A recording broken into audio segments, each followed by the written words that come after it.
Alright, this is the introductory video for the course. This video is going to go over the syllabus and the assignments and give some explanation of the assignments and how to do them in pretty basic form. And we'll talk about kind of background of the course and what it means and what you're going to be expected to do. This is going to be very general. As you can see by the syllabus you're looking at, there's a blank for college. I teach at several different colleges. So they each have their own kind of rules and requirements and contact information and whatnot. So I've scrubbed a lot of that stuff out of this sample syllabus, this template.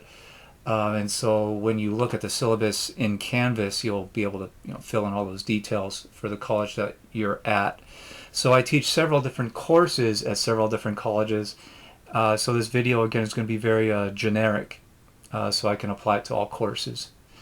So up at the top of the syllabus, you'll see that this is the college that you're at, and you'll see an icon on your actual syllabus in Canvas for your specific course. So things that the colleges always make us do in general is write the college's name at the top of the syllabus, the semester, fall, spring, summer, and then the year after that.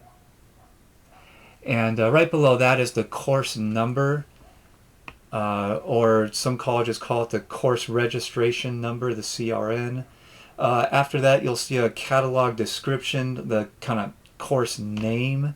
Is it early U.S. history? Is it modern world civilizations? And the years that it covers, the date range. Below that, you'll often see what's called a section number or possibly a CRN, course registration number. And this is an internet-based course. So I just write internet course instead of the meeting days and times of an in-person class that's actually held on campus. So this course is entirely through Canvas, fully through the internet. Below that is the final exam date, the day of the week, Monday, Tuesday, Wednesday, the month and the date, what day in December or May or something like that this specific course will have its final exam due, and the year. And I usually make all my final exams due at 11 p.m. On the very last night of the course possible to give students as much time as possible to complete the course. Below that, I usually write in a course link, which is a direct link to the Canvas login page for your college, and that'll get you into Canvas. Below that is an assigned textbook, which is going to be a zero-cost textbook, a textbook that is fully online and completely free.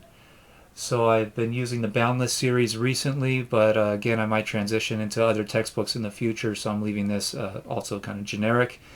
Below that, I always write the online textbook link. I always put that right into the syllabus, so all you have to do is look in the syllabus and click on that textbook link, and that will take you directly to the online course textbook. And I always write in my syllabus that this syllabus is amendable, which means changeable, by written notice of a change, which would be posted in Canvas, or a verbal notice sometimes that I would give to my in-person classes, but since this is an online course completely, the written change would go into the syllabus itself, and the syllabus would be updated in the files page, and the syllabus would also, an announcement of this change would be posted on the announcements page. So any announcements that would happen would be announced pretty clearly to the entire class. That being said, I build the syllabus in very specific ways before the class starts, so I'm really pretty loath and hesitant to change anything in the syllabus. So you probably won't see many changes as we go through the semester or the course timeline. So usually the only times I ever make a change in the syllabus is if I notice a problem or a mistake in the allocation of points to different assignments, or if there's a discrepancy or something, I'll make that change. But usually I review the syllabus pretty closely before I ever post it, before the semester starts, before the course starts.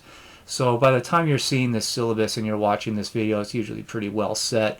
And again, I normally do not change things for any except for any kind of emergency type reason.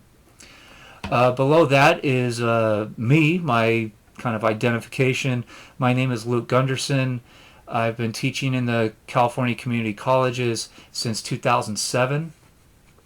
and I've kind of added on to different colleges since those years. So it really depends on which college you're at, how long I've been teaching at that specific college.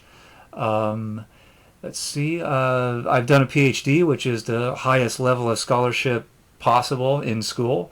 So in the history discipline, the highest level of schooling, the highest level of expertise you can get is a PhD. That means you do a dissertation, you do 5 years of classes, even beyond a bachelor's degree. So it's a whole lot of extra work. Let's see. And below that, each college gives me a college assigned email address, which is usually my name or my first name dot my last name or first initial last name, some combination of that, and usually just at thecollege.edu. So sometimes the colleges are abbreviated. Sometimes it's just the name of the college.edu. You'll probably be aware of that just by the other classes that you've taken at this campus. And all this obviously will be filled in better detail in the syllabus for the course that you're actually taking in the files page. Some colleges offer paid office hours for adjunct instructors, which is what I am. What's basically a part-time employee of the college. So I do not have a physical office space that's assigned to me like a full-time instructor will at the college. So some colleges have kind of flexible space for adjunct instructors to hold office hours with students. Sometimes colleges pay for office hours. Some colleges don't have any paid office hours at all. And some don't have any flexible space. So it really depends on the kind of institution that you're taking the class through and really how they treat their adjunct professors. And it's really hit or miss. So again, I leave this very general. For the colleges that offer paid office hours, that will be written in to the syllabus for your course, exactly when and where those office hours are, days and times and locations, or if it's just online. I'll be monitoring both Canvas inbox and the college email system during those days and times. The other colleges that don't offer specific paid office hours, this space will probably say something like office hours, by appointment, something like that.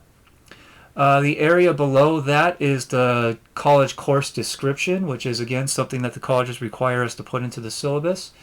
This is really a space where I plug in the official college's catalog description of the course. And the catalog description is usually about a paragraph or so long. It lists any prerequisites that are required, that this college requires for you to have completed before you can even enroll in this course. What the course generally covers kind of thematically, what are the years, what are the areas geographically and territorially, what are the limits of the course in time and space, and what is the general purpose of the course, why does the college offer this course, and why has the department put this course in the catalog, why do we offer it, what do students get out of it, that type of thing. Kind of moving down a little bit, you'll often see what are called student learning outcomes, which is something that is more of an administrative thing for the college to ensure that the students who pass with a C or higher in this class, that they're actually developing a certain skill set beyond just taking the test and getting their C or better. So you'll often see statements like students who complete this class with a C or better will be able to do research through databases or be able to identify historical context or something like that. So each course usually has about 3 or 4 SLOs, as we call them, student learning outcomes. And again, it's really an administrative thing to ensure that that the college can guarantee or can analyze that the students who pass this class have gained those skills.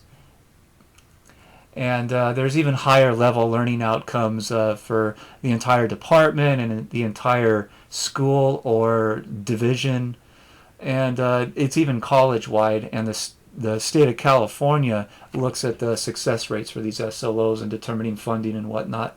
So the SLOs are really an administrative thing that students we'll talk about the first day, but a lot of students don't personally have much contact with because it's more of an internal development type tool. Below that is my advice for studying history. And I find that a lot of students that are studying history for the first time at the college level, they may have studied it in high school, and they often get very frustrated with studying it because they think that history is just a basic memorization of names, dates, and places. So students often feel very overwhelmed at the amount of information that the lectures go through because the lectures really tell a story of the different actors and participants and the things they did, the dates that they did them and whatnot.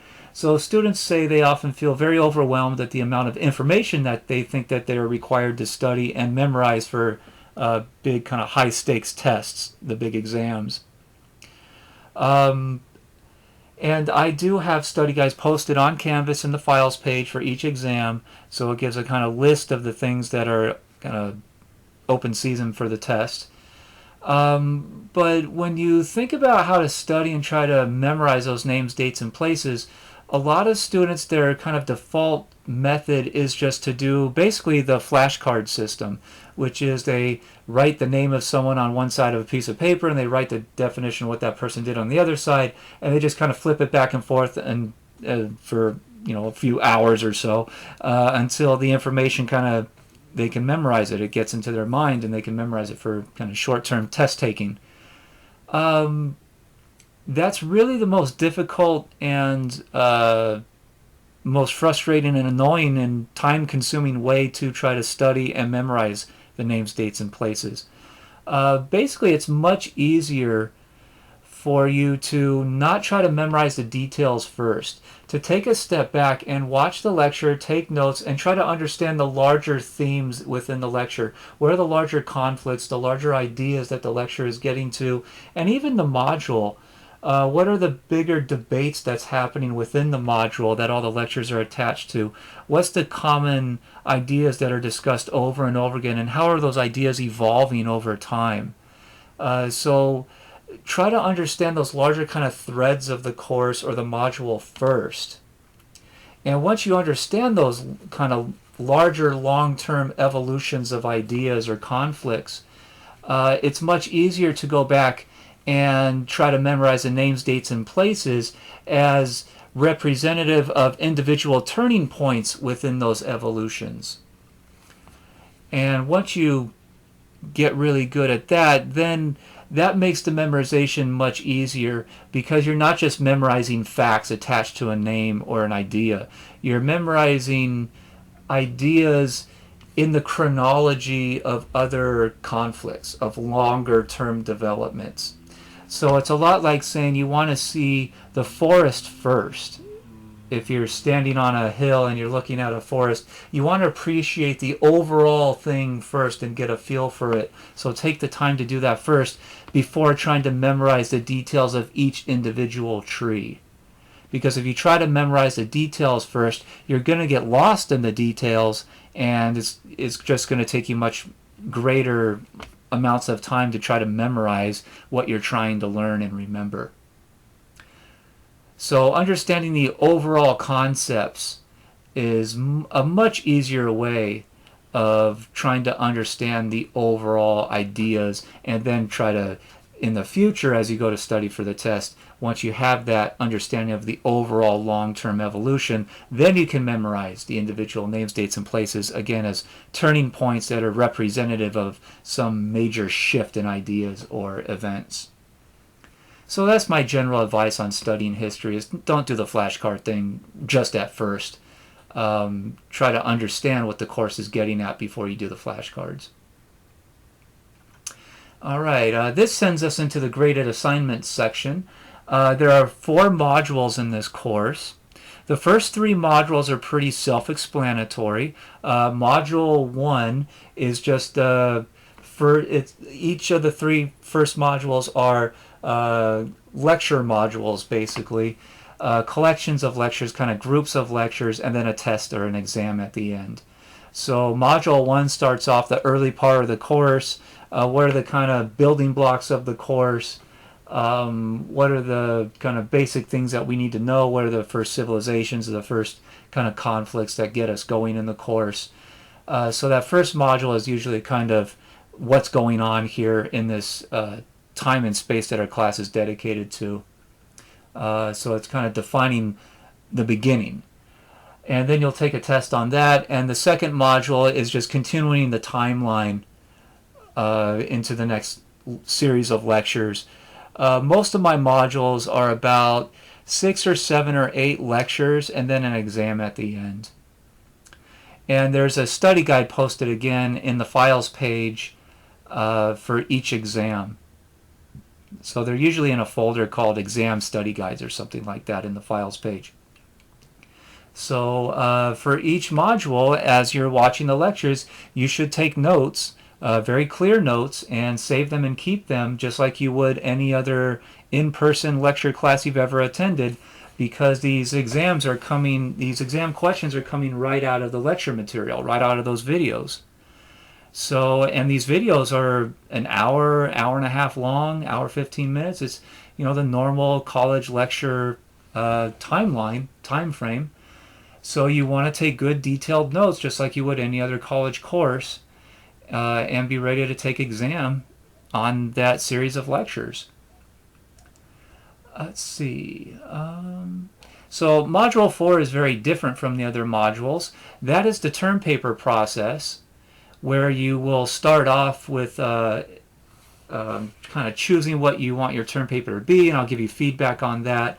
And then you'll go into the research process, learning about how to determine if a website you're researching is useful or reliable, and then going into how to use the library, the college library's resources. Usually there are journal articles and databases and ebooks and things like that.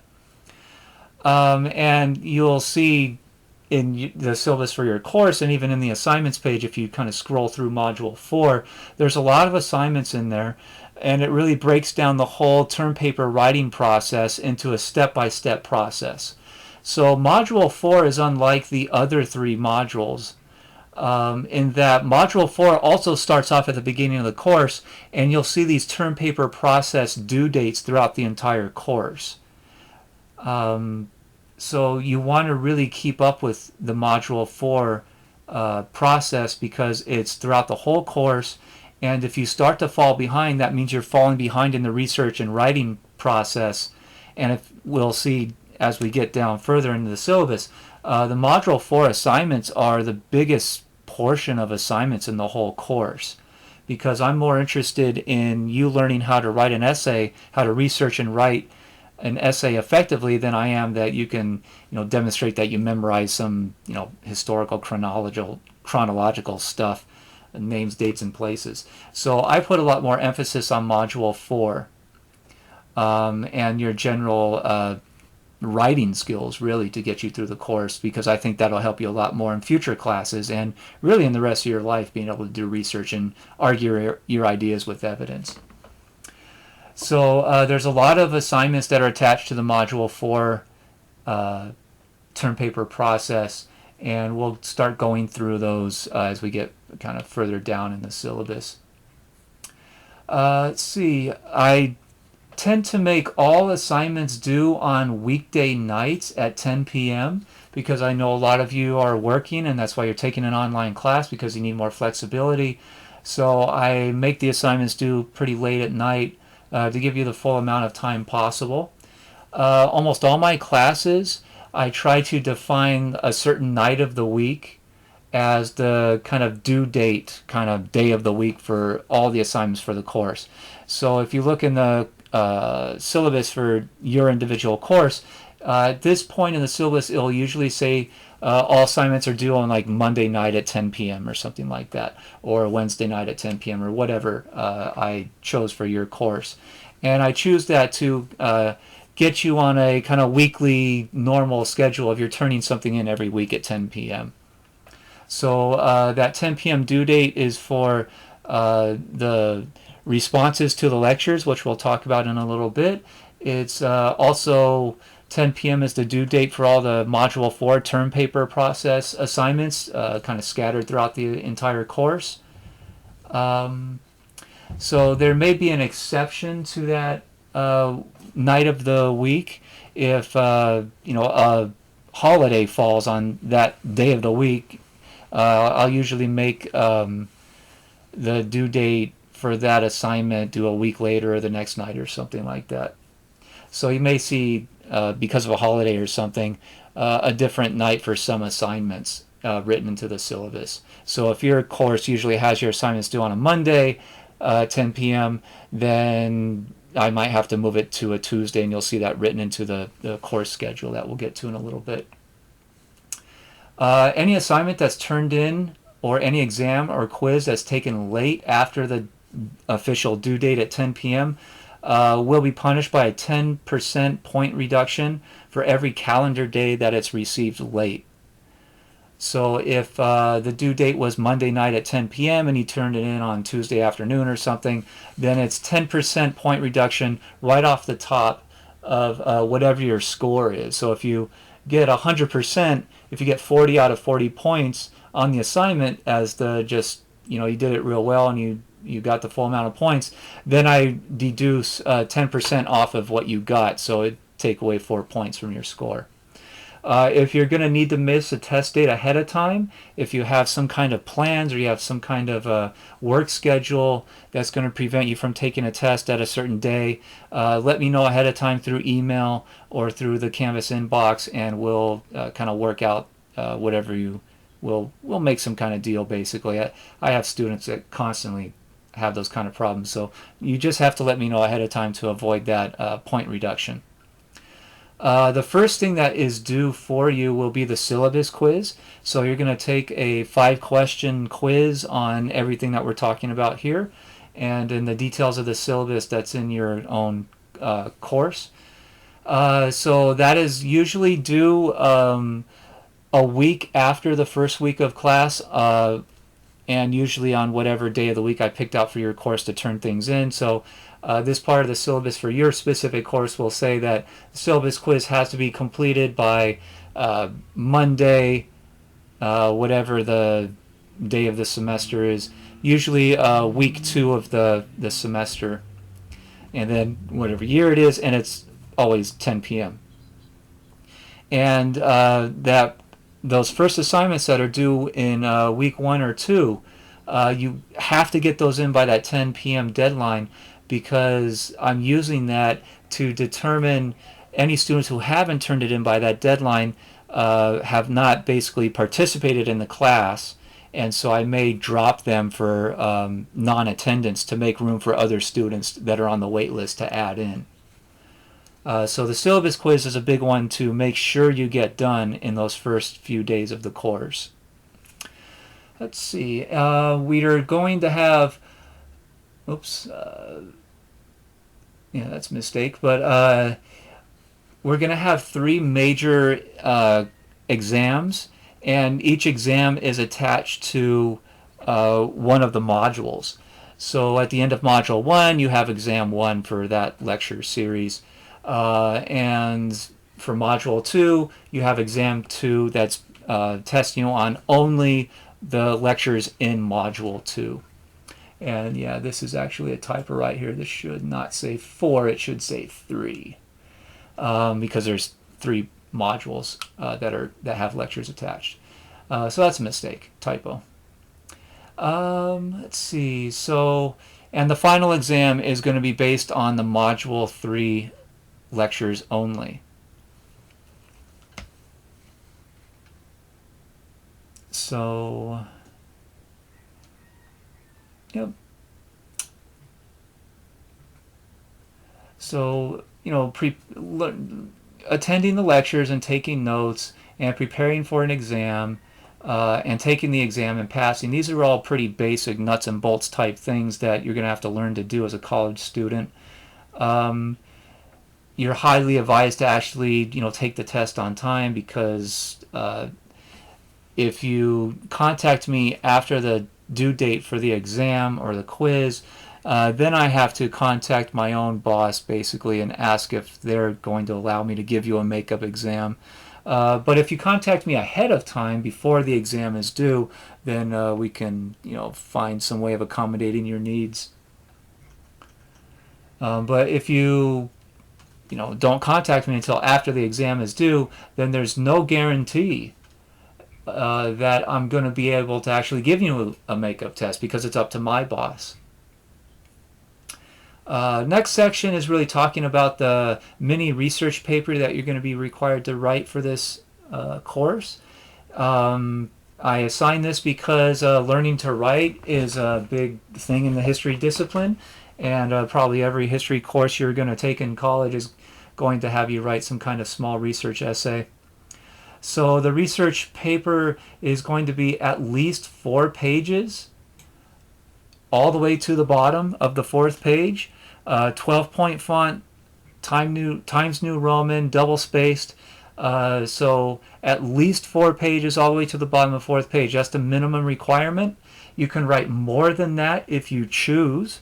Some students write 5 pages, some students write 6 or 8 pages. That's fine, but the minimum is 4 pages. And if you write less than 4 pages all the way to the bottom, then you're going to lose points, as you will see in the term paper grading rubric that's also posted on Canvas in the term paper documents folder in the files page.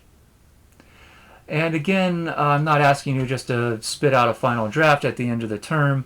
Module 4 is dedicated to helping you develop that essay from the very starting point of choosing a research topic all the way down through doing the research and outlining your ideas and writing a rough draft and editing and whatnot. So Module 4 is a whole step-by-step process. But at the end of that, there is a final draft due date that you really want to hit, because if you turn things in even the next day late, the final draft is the biggest assignment for the whole course. It's bigger than any test. So if you turn that late, you can start losing out on a lot of points.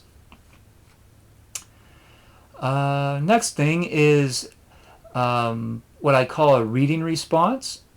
Students are required to respond to one optional primary source reading, which means a source that was written in the time that we've been talking about in the lectures. There's a whole folder of reading response options in the files page. So you go in there in Canvas and you go into that file, and you'll find a whole bunch, 20, maybe 30 different options, and you only have to choose one. So you read it and maybe take notes on it.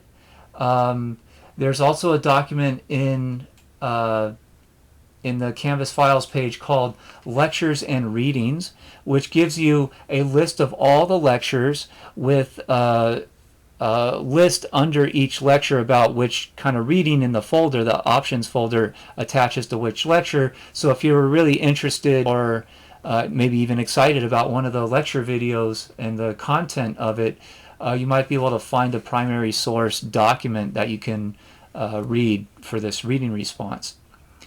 So that lectures and readings document is also on the files page for you to review to help you pick which one of these options that you want to read.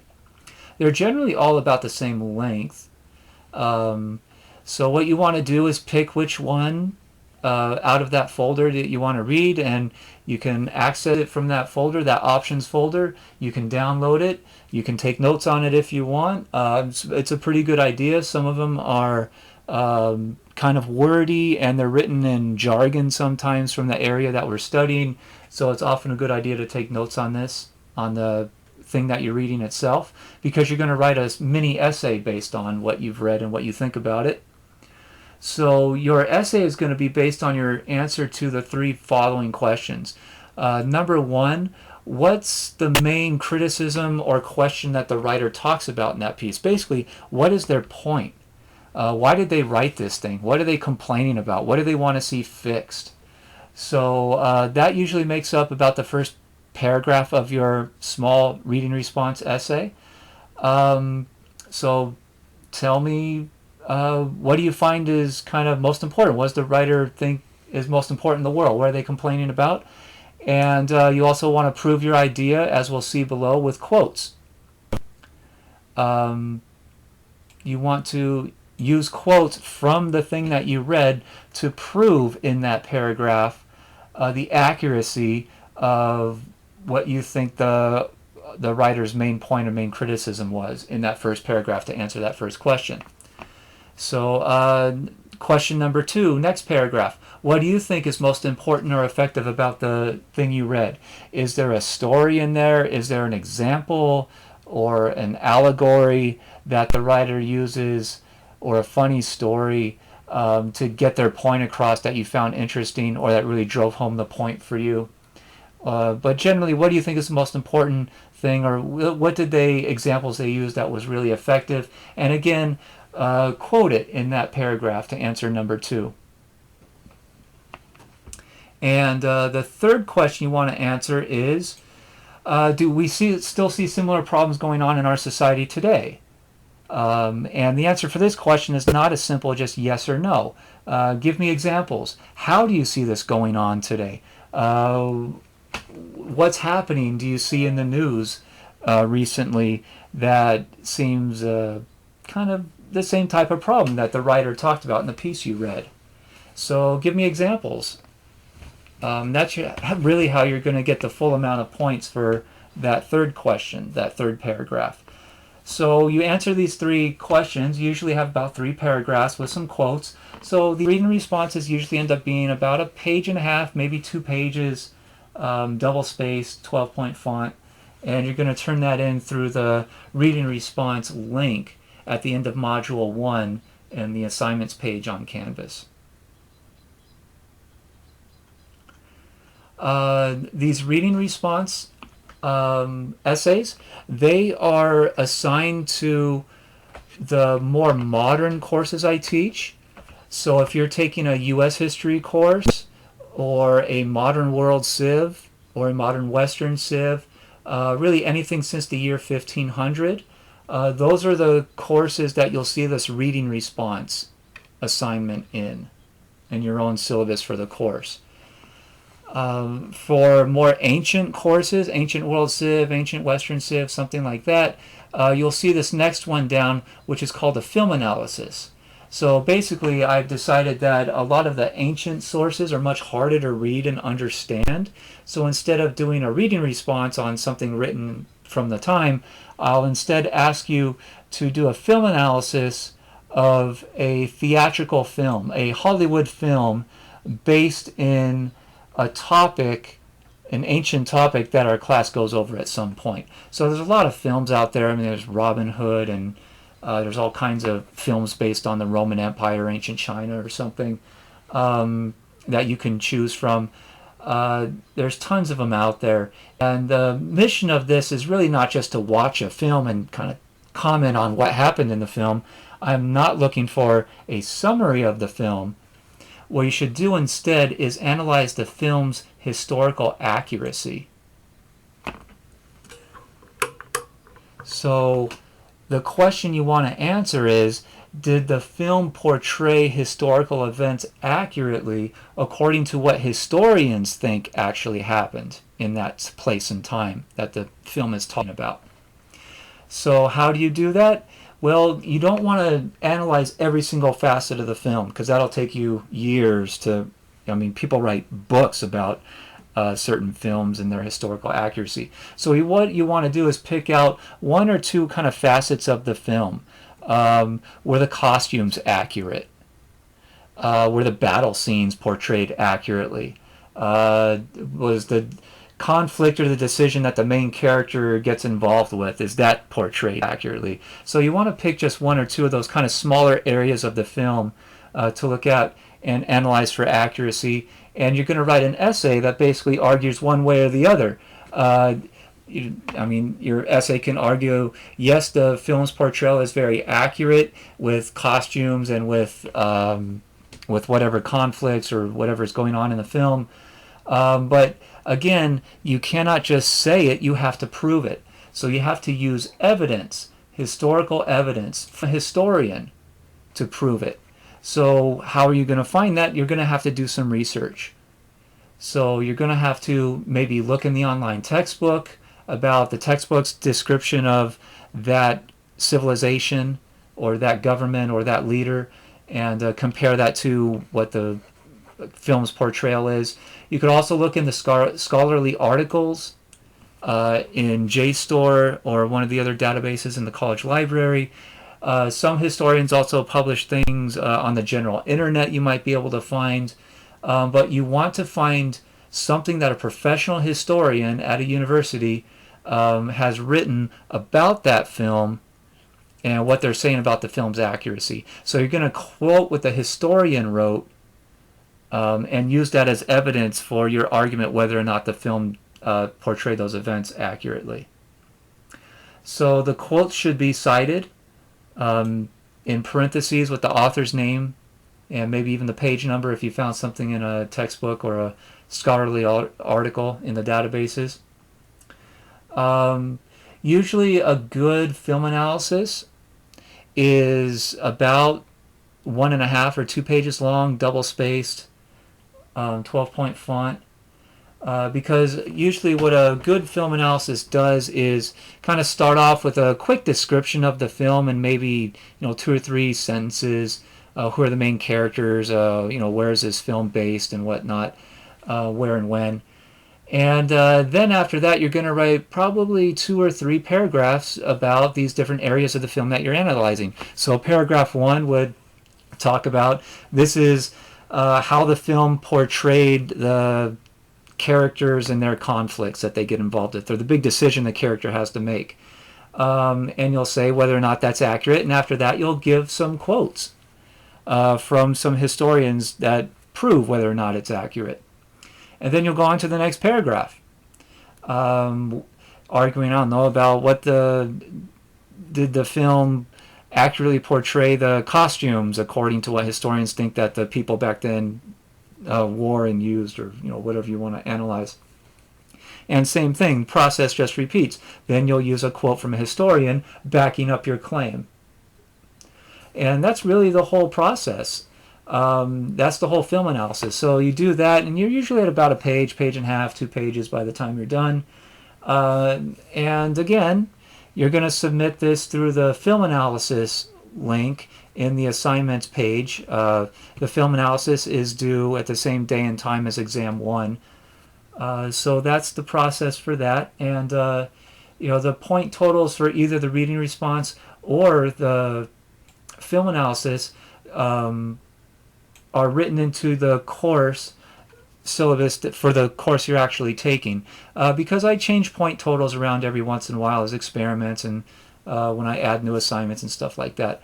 And for the film analysis, there is an example of a strong film analysis posted into the files page on Canvas. So you can look on that to see an example of what a good essay looks like, what a good film analysis looks like, and how that student did it.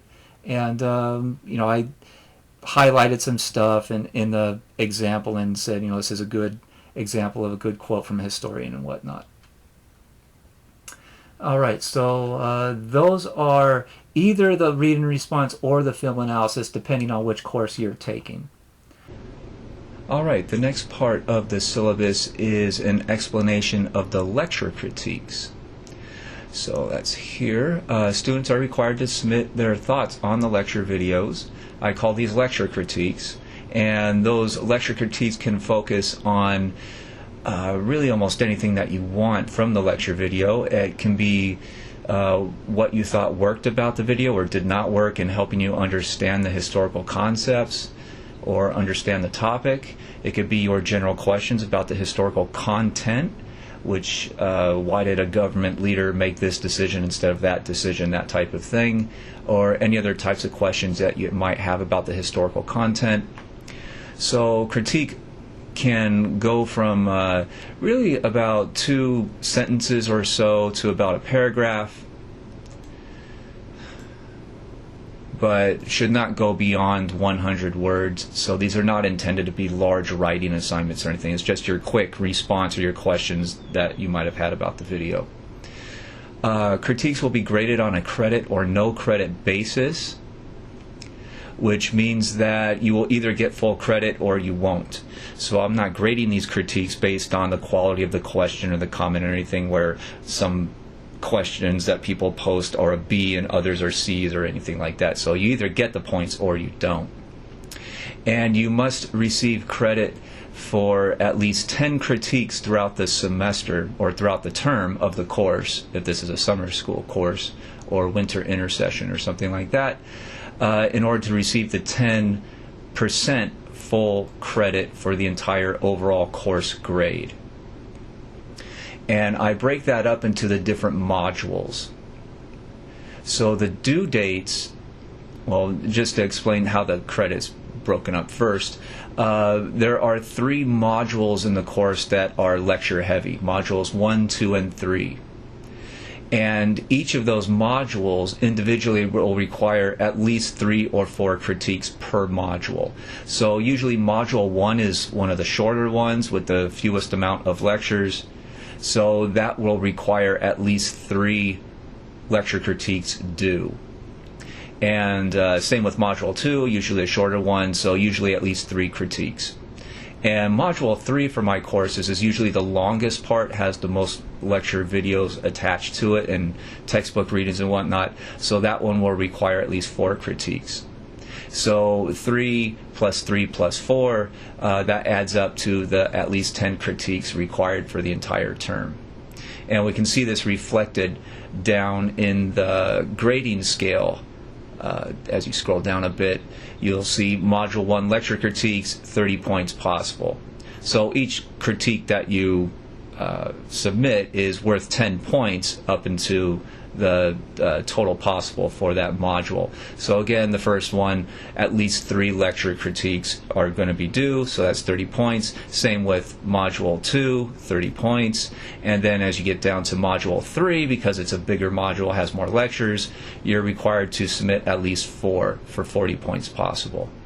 So that, when you add them all up, 3 plus 3 plus 4 is the 10% overall course grade. All right, let's see what's next. There's over 20 lecture critiques planned, usually about 23 or 24 for the entire course. So that means that you can still miss some and miss really quite a few and still get full credit for this part of the course.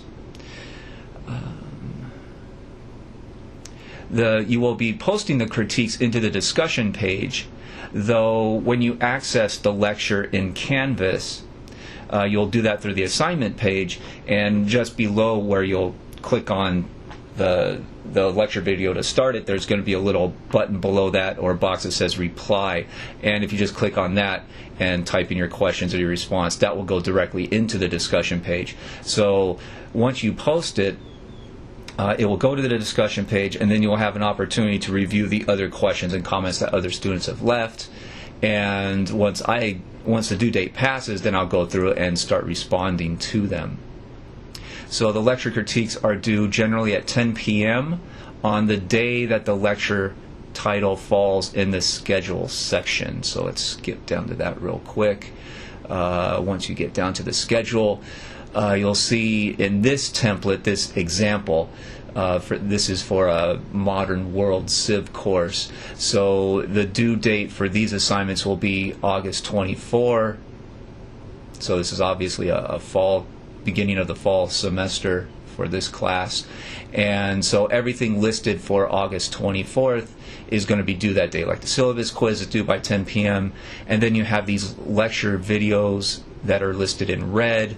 So this one on the Ottoman Empire and the Mughal Empire, and also the same day, because of just the way this course is built, the European discovery and conquest of the Americas. So your lecture critiques, if you choose to do those two, would be due that evening, August 24th at 10 p.m. And if you choose to do the next 2 lecture critiques on the European Reformation and China and the Ming and Qing empires, those would be due under August 31st. So you can see Module 1 is shorter than the rest of the modules. Module 2 has more lectures, so more opportunities for lecture critiques. And Module 3, like I said before, is the largest one. So it has the most lectures, so it has the most opportunity for lecture critiques. Let's see. And any students who fail to submit lecture critiques by the first deadline, the first couple weeks or so, may be dropped for non-attendance. because we as instructors, as professors, are required to submit a list of students in the first couple weeks of each term that did not participate at all in the class. So they were registered in the class, but they didn't actually turn in any work, and so they get dropped for non-attendance, mostly to make room for other students that are trying to add. So if the class is full and we still have more students trying to add, then any students who did not submit their assignments in the first couple weeks can be dropped. So beware of that. For any of the written assignments that you're going to be doing, the film analysis or the reading response, and a whole bunch of the stuff attached to Module 4, the term paper process, I really prefer those to be uploaded as a Microsoft Word document because that's much easier for me to comment on and save and send back to you as a file upload. So each assignment will be graded, and once I grade them, I will re-upload those assignments, so you'll get the graded version emailed back to you through Canvas, and your grades will appear on the grades page. So you can keep track of your grade week by week as the points are added in. And I do heavily advise and encourage students to track their grade on a weekly basis in the grades page to make sure that you're getting points for the stuff that you turned in, because sometimes the file upload system in Canvas doesn't work right when you're uploading it. Sometimes I skip an assignment on accident. So really make sure that those points are popping up for the assignments that you're turning in on a weekly basis. That's heavily, heavily advisable. And extra credit will also be offered at the end of the term for students that have turned in all of the assignments, except for all those lecture critiques attached to the videos. But all the assignments, all the reading response, all the Module 4, all the film analysis, all that stuff, you have to have taken all the exams to be eligible for extra credit at the end. And I do look through the grades page at the end of the term when students start uploading extra credit on the last kind of couple days of the course. Before I grade any of them, I go into that grades page and I look, make sure there's points in every single column, because if you're missing any and you're not eligible for the extra credit, you're not eligible, so I don't even grade it. So that's the extra credit policy. Okay, the next part of the syllabus is called the grading scale, and this is going to be a breakdown of all the individual assignments that you are required to perform for the term for this course, with how many points each assignment is worth, and a breakdown of how much of a percentage of the overall course grade each assignment is worth.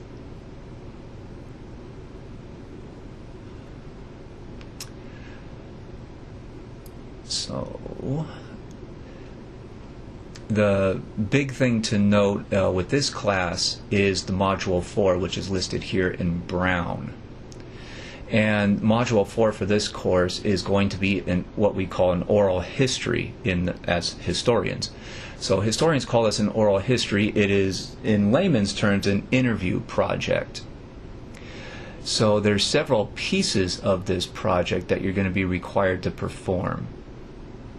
The first is going to choose a research topic, which is pretty basic. It's just like it says. You're going to, in the first couple weeks of the term, literally choose a topic that you want to research that you can interview somebody about who lived through these events. So these are usually going to be events in the past 50, 30 years, maybe beyond if you know someone who recalls events that are even older and has lived through those events and has memories about them and is willing to talk with you on the record in a recording about them. So the first step is just to choose a topic, and that's really only has to be a sentence or two of a proposal. So in Canvas, you'll go in, you'll click on the choosing research paper or research topic in the assignments page, and that'll bring up a box for you to type something, and you only have to type a sentence or two, just general, what type of topic are you looking at, and hit submit. And after the due date goes by, I go back and I download all of the class's proposals and I read through them, and in the grades page, I will put in your points and also leave a comment about your topic, and if I have any suggestions for improving the topic or narrowing it down or making it more kind of doable or feasible, then I'll write those into the comments. So you will get a comment from me usually the day or two after the deadline goes by, and you'll see your points pop up in the grades page. The next assignment is usually evaluating online resources, which again is going to be a worksheet in the assignments page. So you'll click on that link and you'll get a link to a worksheet that asks you to go to a couple different websites and compare them for accuracy and kind of historical and scholarly reliability. So you really just fill out that worksheet. You do not need to get any counselor's signature at the end or anything like that. If you see a page that tells you to do that, just don't worry about that. You really just answer the questions for the worksheet, and I review those, and you'll get points for that. The next step in this process is to watch a video that I've created about oral history and interviewing strategies and resources, and also a discussion of the different assignments that you're going to see listed through the rest of this and for the rest of the term. So I call that the crash course on interviewing. So that's going to be posted in the oral history worksheet link in the assignments page. So when you bring up that link, it's going to give you a video to watch and a link to a worksheet to download. So as you watch the video, you will fill out the worksheet and you will learn quite a lot. It's about an hour long about strategies for doing interviews and how to prepare for interviews and what kind of questions to ask and these types of things. And it will also explain the interview outline, which you will fill out later on in the term, and then the interview timeline, which you will fill out toward the end of the term, which is the kind of culminating document after you have conducted the interview. It's your kind of reflection on the interview and basically how the interview went and what the person talked about and things like this. So, but all that will be explained within the crash course video that you will watch to fill out the oral history worksheet. And another step after you watch the video and fill out the worksheet is to just start doing research. So you're going to be asked to do an annotated sources assignment where you will start doing research through the college library, and you will build a list of sources, an early list of sources that you plan to use to learn about the topic that you're going to interview the person about. So you need to know something about the event that you're going to ask them questions about in order to understand the event enough to build the questions and help direct the interview and the conversation. So the annotated sources is pretty self-explanatory. It is a list of sources you are planning to use as research for this project. And also for each source, I want you to answer two questions. Number one, what type of source is it? Is it a book? Is it a scholarly article? Is it a website? Just kind of physically, what is it? And the second question is, how are you going to use this as research? What do you hope to learn from this source? What information do you gather from this source that you will be able to use in preparing for the interview? So the Module 4 process, all these pieces listed in brown, is quite extensive, and you can see it's a very large portion of the overall grade for the class. So the first couple assignments are just little small pieces in the process, 2% each, but once you start getting especially to the oral history worksheet, then you get 3%, 5%, 10%. So overall, this is probably about 75% or so of the overall course. It's a large portion of the course, so you really have to go through and make sure that you do these assignments if you have really much hope of passing the overall class. Let's see, in the grading scale after that are the two reading responses, which we've already talked about. Reading response 1 is due on the night of exam 1. Reading response 2 is due on the night of exam 2. And so that's just also, they're each worth 10% of the overall course grade. And then we've already also talked about the lecture critiques and how you have different due dates per module for those. And that is the overall grading scale. We've talked about the syllabus quiz already, and overall my classes are worth 1,000 points total. So that I do that because it just makes the math easy for final grades.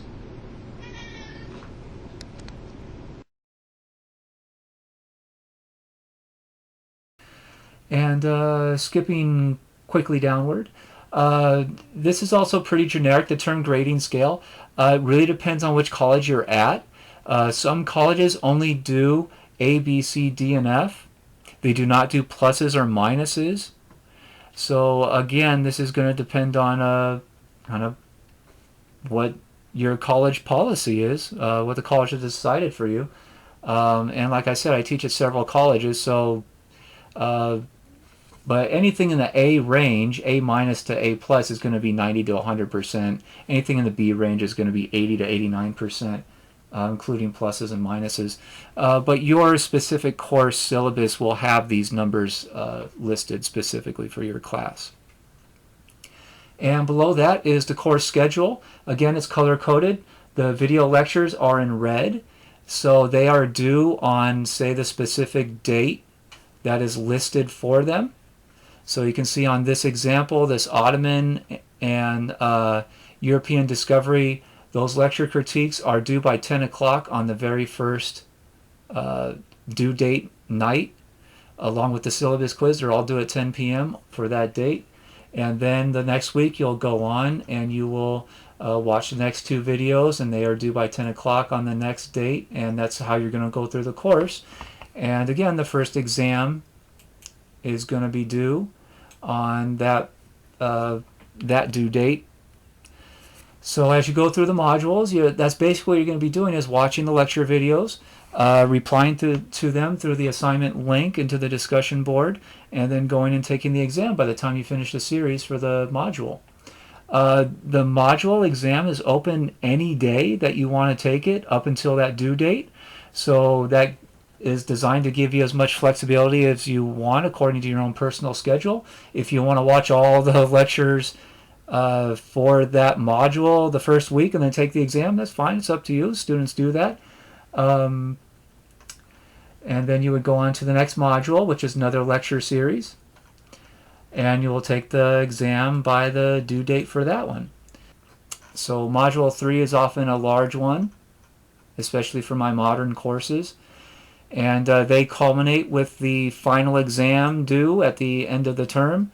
The final exam is usually due at 11 p.m. because I like to give students at least another hour to get it in. And all extra credit and any late assignments that are still acceptable, that have not run out of points because of their late fee, their calendar day late fee, that's all due by 11 p.m. on that last due date night of the term. So that's really the course. Another thing to be aware of is the textbook reading assignments are listed in green.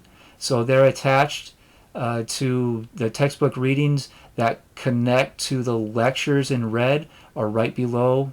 So the Ottoman lecture video attaches to the Mohammedan rise of Islam, Umayyad and Abbasid Empire in British India, part of the textbook. And you can see those are listed in green right below their lecture that they're attached to throughout the entire course.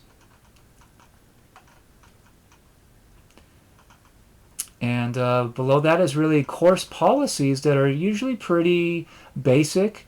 Students are responsible and expected to keep up with each module and the due dates for the course, and are responsible for the information in each module. Even if they don't reply to a module through the critique, through the discussion board, you're still responsible for the information in that video, that lecture, and because there's probably going to be test questions from that lecture, the exam questions. So you're also responsible for dropping yourself from the class, especially after the first week or so. I'm going to drop students who did not participate after that first due date. And after that, I don't really drop anyone because I'm teaching several classes at several different colleges with a lot of different due dates. So after that first due date, I don't really drop people. So it's really your decision to drop the class after that point. And you should never assume that I dropped you. You should always, if you want to drop the class, do it yourself. And make sure you get written evidence of that drop. Print out whatever confirmation number that they give you and keep it in your files, because a lot of times I've seen this happen before where a student dropped the class and they didn't print out their confirmation number, and a year later they come complaining to me because for some reason the college computer system screwed up and put them back in the class, and now they've got an F in the class because they thought they had dropped. And if you have printed out that confirmation number, you can go down to the admissions office and say, take that F off my transcript because here's my confirmation. If you don't have that confirmation, you're out of luck. So treat that confirmation number like a really important piece of paper and file it away with whatever important receipts that you keep for big purchases, because it could really help you in the future. And the final section of the syllabus in the course policies is just to talk about basically plagiarism and other academic dishonesty. So the college considers plagiarism to be academic dishonesty. Plagiarism is when you copy someone else's work word for word and pass it off as your own. So that means that you have cheated. You have stolen someone else's work and you claimed it to be your own. The biggest mistake that students tend to make is that they intend to pull a quote from a source, but they don't put quotation marks around it, and that is technically cheating because you've taken someone else's work and put it in your own essay or whatever you're submitting without giving any credit to that person. So that indicates that you're trying to pass it off as your own ideas or your own writing. So that is technically called academic dishonesty in higher education. And as the professor, I am required to report any suspected instance of plagiarism or exam cheating or anything like that, or any other types of academic dishonesty. Most colleges have a dean on campus that I report these instances to, or these suspicious cases to. So if I'm reading your essay or whatever else you've created for the class and I begin to suspect plagiarism, at that point I immediately cease grading your work, and I then turn it into the dean or whatever other officer, academic officer on campus, for them to review it and review my accusation, and at that point they decide if they will determine that you are guilty of academic dishonesty or not. So when I suspect it, I immediately stop grading it and I send it on to the other person. So you will not get a final grade from me in your grades page until some type of decision has been made by the superior academic officer at the college, depending on which college this is that you're taking the course through. And they will make the final decision, and they decide whether or not I could basically continue grading it. So if you have other questions, each college usually has an academic dishonesty policy listed on their website, so you can do a search on their website for academic dishonesty, and that will usually bring up the official policy. Some colleges have it displayed so prominently that I might post it in this area below. So that's academic dishonesty policy for the course. Again, contact me if you have any questions.